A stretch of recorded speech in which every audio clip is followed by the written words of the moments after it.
Welcome back. Loss and grief gripped the Fort Campbell community once again as 5 Night Stalkers were killed in a helicopter training mission. Few understand the feeling of mourning someone you've never met. As a retired Fort Campbell Army veteran, State Representative Ronnie Glenn knows firsthand. We are a community that when you wear the uniform, we're all the same, no matter what, no matter the color of our skin, our backgrounds, or anything. We wear the same uniform. And so when something like this happens, it affects us all. Friday's tragedy is no exception. Officials say a Black Hawk helicopter crashed after a mishap during a routine air refueling training mission. The helicopter went down into the Mediterranean Sea off the coast of Cyprus, killing all 5 Fort Campbell Special Operations soldiers on board. Glenn says it feels like a terrifying deja vu. Unfortunately, we shake our head and say, not again. We don't want to go through this again.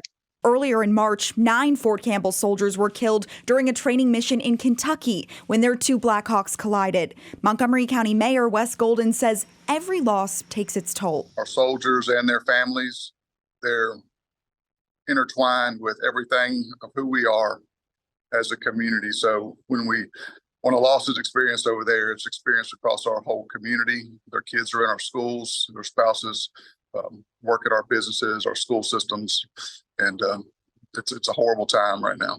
Officials say the 5 soldiers who were killed in Friday's crash came from rare patriotic families with deep military service ties. Their loss serving as a reminder of the selfless soldiers willing to lay down their lives for our country. We as a community, we are always going to coalesce around our families in times of tragedy. And we're always going to make sure that we're taking care of each other and looking out for each other. And I don't think we can ask for anything more. On November 10th, the 160th Special Operation Aviation Regiment lost 5 soldiers when their helicopter crashed during a training flight over the Mediterranean Sea.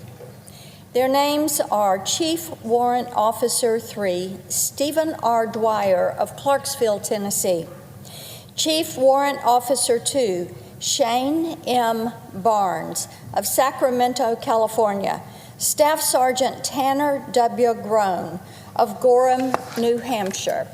Sergeant Andrew P. Southard of Apache Junction, Arizona.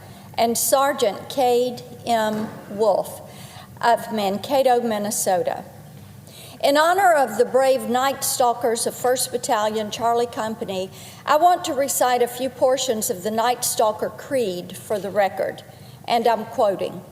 Service in the 160th is a calling only a few will answer, for the mission is constantly demanding and hard. And when the impossible has been accomplished, the only reward is another mission that no one else will try.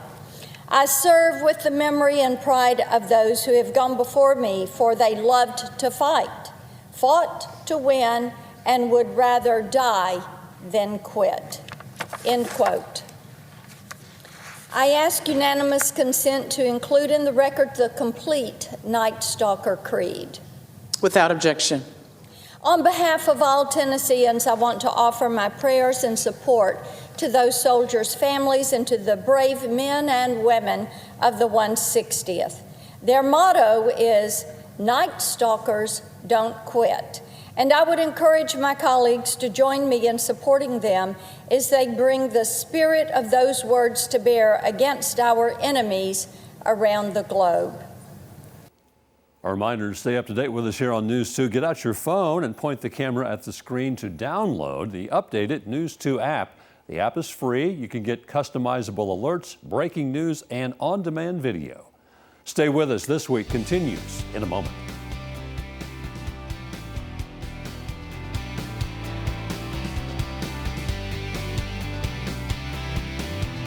News 2 is celebrating remarkable women who have influenced our community.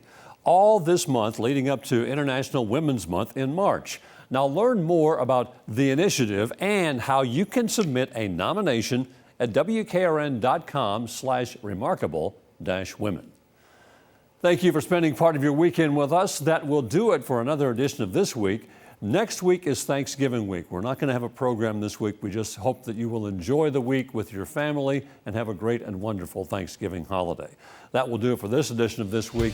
You have a great weekend, and we'll see you in a couple of weeks.